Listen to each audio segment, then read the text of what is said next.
Hello बच्चों, planet classes 2.0 में आपका स्वागत है। आज की इस वीडियो में हम पढ़ेंगे क्लास 10 हिंदी का मॉडल सेट का ये चौथा सीरीज है। क्योंकि मैंने आपको पहला सीरीज, दूसरा सीरीज और तीसरा सीरीज इस तरह करके 3 सीरीज दे दिए हैं। अगर आपने वो वीडियो नहीं देखा है तो डिस्क्रिप्शन में लिंक है, आप वहाँ से देख सकते हैं। और आज ये साल का आखिरी दिन है, कल नया साल आने वाला है, इसलिए आपको नए साल की हार्दिक शुभकामनाएँ। और मेरी दुआ है कि आप लोग अच्छे से पढ़ाई करिए और बोर्ड एग्जाम में और आप अच्छा मार्क्स कीजिए। तो चलिए आज हम 51 नंबर से क्वेश्चन को करेंगे। और 51 नंबर में आपका प्रश्न है कि निराला की साहित्य साधना के रचनाकार है। देखिए, निराला के साहित्य साधना के रचनाकार आपसे पूछेगा तो याद रखिएगा ये रामविलास शर्मा जी थे। यानी ऑप्शन नंबर डी इसका 100% सही हो जाएगा। उसके बाद है आपका क्वेश्चन नंबर 52। और क्वेश्चन नंबर 52 में आपसे पूछा जा रहा है कि रामायण की रचना किस भाषा में है। तो देखिए बाबू, रामायण की जो रचना है संस्कृत में है और महाभारत की भी रचना संस्कृत में ही है। यानी ऑप्शन नंबर ए इसका बिल्कुल सही हो जाएगा। उसके बाद है आपका क्वेश्चन नंबर 53। और क्वेश्चन नंबर 53 में आपसे पूछा जा रहा है अमरकांत लिखित कहानी का नाम है। तो देखिए, जो अमरकांत जी थे उन्होंने कौन सी कहानी लिखी है। तो जो कहानी है बहादुर कहानी है, अमरकांत की बहादुर कहानी। यानी ऑप्शन नंबर डी इसका 100% सही हो जाएगा। और प्रश्न को इस तरह भी पूछता है कि बहादुर जो कहानी है उसकी विद्या क्या है। तो ये कहानी एक है और इसको किसने लिखा है, तो अमरकांत जी लिखे हैं। चलिए, उसके बाद है आपका क्वेश्चन नंबर 54। और क्वेश्चन नंबर 54 में उससे पूछा जा रहा है बहादुर का बाप कहाँ मारा गया था। तो जो बहादुर के बाप थे वो युद्ध करते वक्त मारे गए जाते हैं। यानी ऑप्शन नंबर ए इसका बिल्कुल सही हो जाएगा। उसके बाद है आपका क्वेश्चन नंबर 55। और क्वेश्चन नंबर 55 में से पूछा जा रहा है द्विवेदी जी से किसने पूछा था कि नाखून क्यों बढ़ते हैं। तो उनकी एक छोटी सी बच्ची थी, पूछती है कि पिताजी नाखून क्यों बढ़ते हैं। तो जो लेखक जी हैं काफ़ी मुश्किल में पड़ जाते हैं, उनके पास एक अजीब सा सवाल आ जाता है, तो उस सोच में पड़ जाते हैं, ठीक है ना। तो उनकी लड़की पूछती है, यानी ऑप्शन नंबर बी इसका 100% सही हो जाएगा, लड़की। उसके बाद है आपका क्वेश्चन नंबर 56। और क्वेश्चन नंबर 56 में से पूछा जा रहा है नागरी लिपि शीर्षक पाठ साहित्य की कौन सी विधा है। तो याद रखिएगा, जो नागरी लिपि शीर्षक पाठ है अगर साहित्य की विधा आपसे पूछेगा तो यह निबंध है। यानी ऑप्शन नंबर 20 का 100% सही हो जाएगा। उसके बाद है आपका क्वेश्चन नंबर 57। और क्वेश्चन नंबर 57 में आपसे पूछा जा रहा है स्वदेशी शीर्षक पाठ के रचनाकार है। तो स्वदेशी शीर्षक पाठ के रचनाकार आपसे पूछेगा तो याद रखिएगा ये आपका प्रेमघन जी है। यानी ऑप्शन नंबर डी इसका बिल्कुल सही हो जाएगा।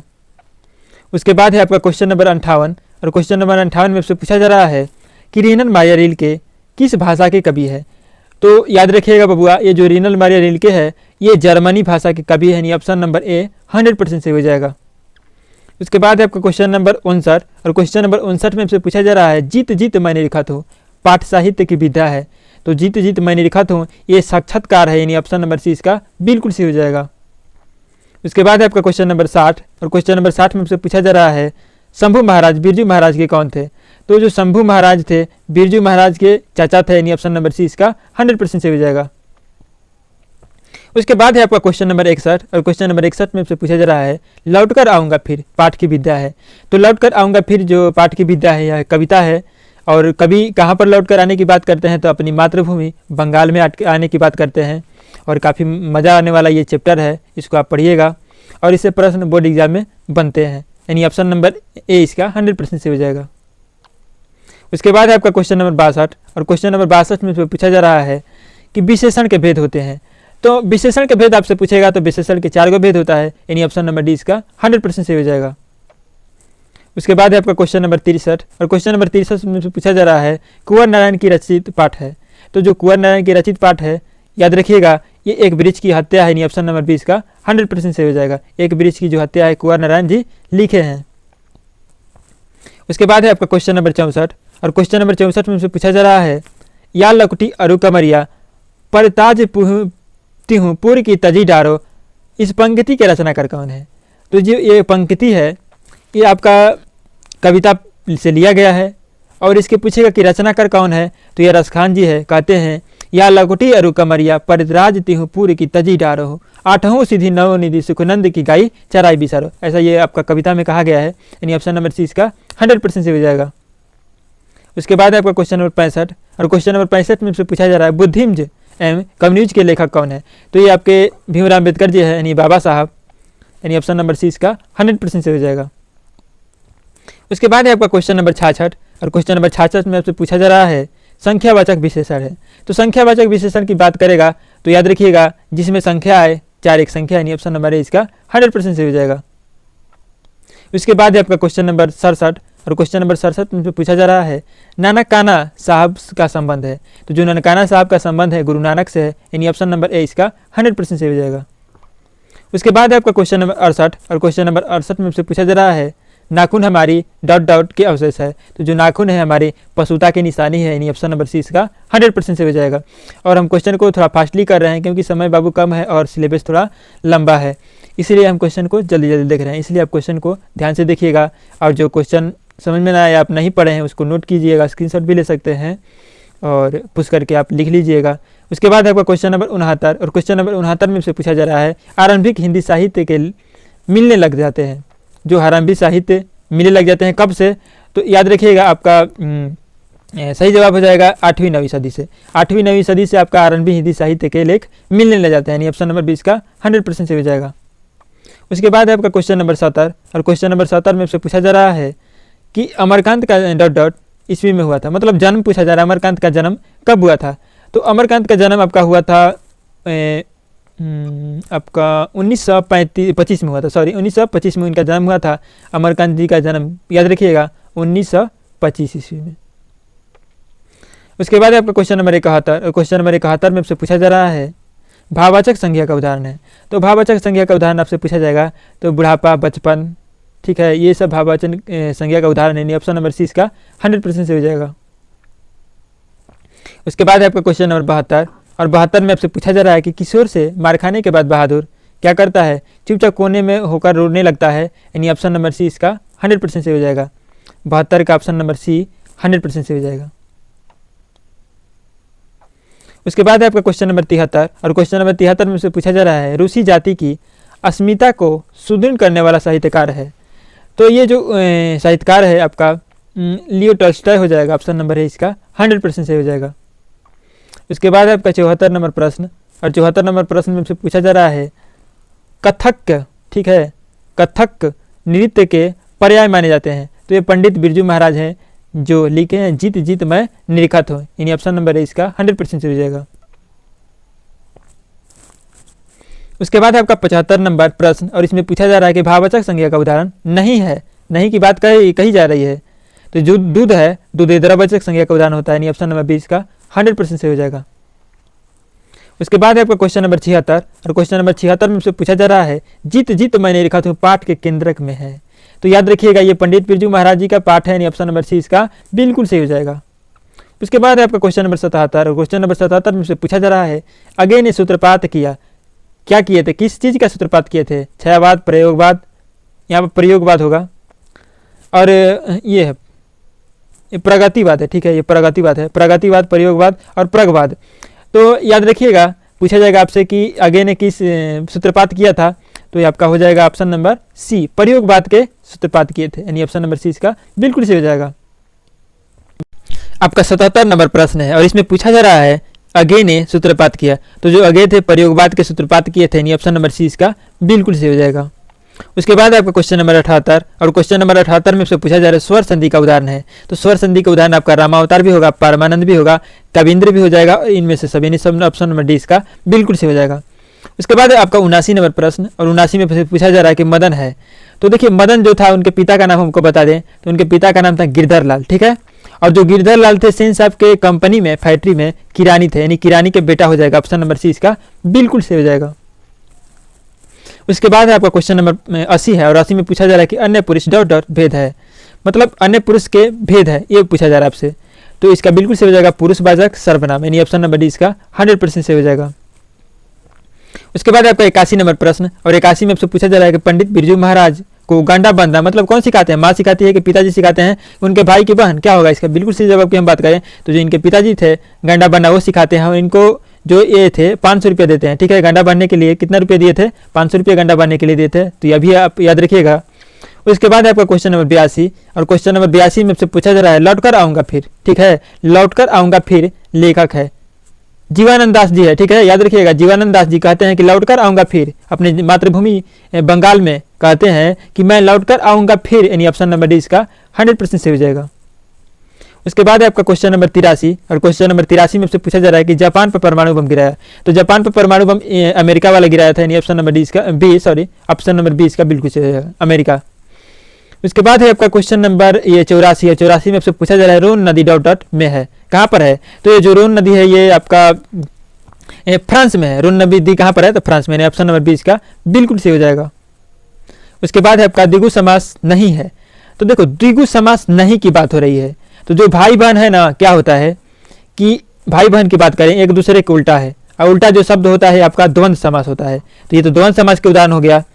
और जो शताब्दी है ये समय है, ठीक है, ये संख्यावाचक है। जो शताब्दी है संख्यावाचक है, यानी ये आपका क्या हो जाएगा? द्विगु हो जाएगा, ठीक है। और नवरत्न है, नव जो है, नव क्या है? नव एक संख्या है, ये भी आपका द्विगु हो जाएगा। लेकिन जो त्रिलोकी है, त्रिलोकी भी आपका संख्यावाचक है। अब पूछा जा रहा है इसमें कि संख्यावाचक मतलब द्विगु समास नहीं है। तो जो भाई बहन है, भाई बहन, तो जो भाई बहन है आपका द्वंद्व समास है, यानी ये आपका आंसर हो जाएगा द्वंद्व, ठीक है, याद रखिएगा द्वंद्व, यानी आपका ऑप्शन नंबर बी सही होने वाला है। द्विगु समास नहीं है तो ये भाई बहन, भाई बहन कौन सा समास है? तो द्वंद्व समास है, याद रखिएगा। उसके बाद आपका क्वेश्चन नंबर 86, और क्वेश्चन नंबर 86 में से पूछा जा रहा है लेखक अपने पिताजी से, ठीक है, मछली क्यों मांगना चाहता है? जो लेखक जी थे अपने पिताजी से क्यों मछली मांगना चाहते थे? तो खाने के लिए कि खेलने के लिए कि कुएं में पालने के लिए? तो कुएं में पालने के लिए होगा, ऑप्शन नंबर सी इसका बिल्कुल सही हो जाएगा। कुएं में पालने के लिए वो सोचे थे कि जब हम घर जाएंगे तो पिताजी से एगो मछली को मांग लेंगे। कविता नहीं है, अक्षर ज्ञान, स्वदेशी, हमारी नींद, ये तीनों कविता है। ये तीनों क्या है? कविता है, याद रखिएगा, ये कविता है। और जो शिक्षा और संस्कृति है ये शिक्षा शास्त्र है, ये कविता नहीं है, यानी ऑप्शन नंबर डी 100% सही हो जाएगा। और शिक्षा शास्त्र के लेखक पूछेगा तो ये आपका गांधी जी है, यानी याद रखिएगा ये भी। उसके बाद है 88 नंबर प्रश्न, और 88 में पूछा जा रहा है कि मोहरा नदी शहर से दूर थी। जो मोहरा थी, मोहरा नदी शहर से दूर थी, कितना दूर थी? तो हमको बता दें ये 3 मील दूर थी, यानी ऑप्शन नंबर सी इसका बिल्कुल सही हो जाएगा, 3 मील दूर थी। उसके बाद है 89 नंबर प्रश्न, और 89 नंबर प्रश्न में पूछा जा रहा है राजदूत में है कौन सा समास है? देखिए राजदूत है ना, राजदूत किसे कहते हैं? राजा के दूत को। इसमें क्या आ रहा है कि के विभक्ति आ रहा है, जिसमें विभक्ति आता है वो आपका तत्पुरुष समास होता है, यानी ऑप्शन नंबर ए बिल्कुल सही हो जाएगा। उसके बाद आपका 90 नंबर प्रश्न, और 90 में आपसे पूछा जा रहा है अभिनव डॉट डॉट नदी के किनारे अवस्थित है। तो जो नवीन्यो है रोन नदी के किनारे है, यानी ऑप्शन नंबर बी इसका 100% सही हो जाएगा, रोन नदी के किनारे है। उसके बाद है आपका 91 नंबर प्रश्न, और 91 में से पूछा जा रहा है कि गिरधर लाल है। तो जो गिरधर लाल है ये क्या है कि हम ये बता दें आपको कि ये जो मदन के पिता थे, जो गिरधर लाल थे ना, मदन के पिता थे, और सेन साहब की फैक्ट्री में किरानी थे, यानी ऑप्शन नंबर सी इसका बिल्कुल सही हो जाएगा। उसके बाद है आपका 92 नंबर प्रश्न, और 92 में से पूछा जा रहा है कि संतो डॉट डॉट के मारे काँप रहा था। तो ठंड के मारे काँप रहा था, यानी ऑप्शन नंबर है इसका बिल्कुल सही है। बारिश में भीग जाने के कारण वो क्या हो रहा था कि उसको ठंड लग रहा था, और ठंड के कारण वो काँप रहा था। 93 नंबर प्रश्न है, और इसमें आपसे पूछा जा रहा है बहुब्रीहि समास में है। देखिए बहुआ बहुब्रीहि समास में कौनो पद प्रधान नहीं होता है, यानी ऑप्शन नंबर डी इसका बिल्कुल सही हो जाएगा। बहुब्रीहि समास में कौनो पद प्रधान नहीं है, इसमें तीसरे पद की प्रधानता दी जाती है। इसमें क्या होता है ना कि तीसरा पद निकल कर आ जाता है, ठीक है। जैसे नीला है कंठ जिसका, किसको कहते हैं? नीलकंठ, ये याद रखिएगा, बहुब्रीहि यानी बाहुबली, ऑप्शन नंबर डी इसका 100% सही हो जाएगा। उसके बाद है आपका 94 नंबर प्रश्न, और 94 में आपसे पूछा जा रहा है मैक्स मूलर के अनुसार सर्वविध संपदा प्राकृतिक सौंदर्य से परिपूर्ण कौन सा देश है? तो वहीं आपका प्यारा सा भारत, यानी भारत, हमारा प्यारा भारत, ऑप्शन नंबर डी इसका 100% सही हो जाएगा। उसके बाद है आपका 95 नंबर प्रश्न, और 95 नंबर प्रश्न में आपसे पूछा जा रहा है कि कमरुद्दीन का जन्म डॉट डॉट में हुआ था। तो याद रखिएगा कमरुद्दीन का जन्म आपसे पूछेगा, तो कमरुद्दीन का जन्म बिहार में हुआ था, यानी ऑप्शन नंबर 20 का 100% सही हो जाएगा। उसके बाद है आपका 96 नंबर प्रश्न, और 96 नंबर प्रश्न में पूछा जा रहा है कि स्व व्यंजन संधि का उदाहरण नहीं है। नहीं की बात हो रही है, व्यंजन संधि का उदाहरण नहीं है। तो हम आपको बता दें व्यंजन संधि का उदाहरण ये पुनर्जन्म जो है व्यंजन संधि का उदाहरण नहीं है, यानी ऑप्शन नंबर इसका बिल्कुल सही हो जाएगा। उसके बाद है आपका 97 नंबर प्रश्न, और 97 नंबर प्रश्न में आपसे पूछा जा रहा है कि बिस्मिल्लाह खां के परदादा उस्ताद सलाद हुसैन का डॉट डॉट, याद रखिएगा बिस्मिल्लाह खां के परदादा सलाद हुसैन, ठीक है, खां डॉट डॉट निवासी थे। डुमराव के, सीतामढ़ी के, दरभंगा के, पटना के, कहाँ के निवासी थे? तो हम आपको बता दें डुमराव के निवासी थे, यानी ऑप्शन नंबर ए इसका बिल्कुल सही हो जाएगा। उसके बाद है आपका 98 नंबर प्रश्न, और 98 नंबर प्रश्न में मुझसे पूछा जा रहा है कि मछली कहानी के लेखक है। तो जो मछली कहानी के लेखक है विनोद कुमार शुक्ल जी, यानी ऑप्शन नंबर डी इसका बिल्कुल सही हो जाएगा। उसके बाद आपका 99 नंबर प्रश्न, और 99 नंबर प्रश्न में से पूछा जा रहा है कि धर्मात्मा, ठीक है, धर्मात्मा का संधि विच्छेद होगा।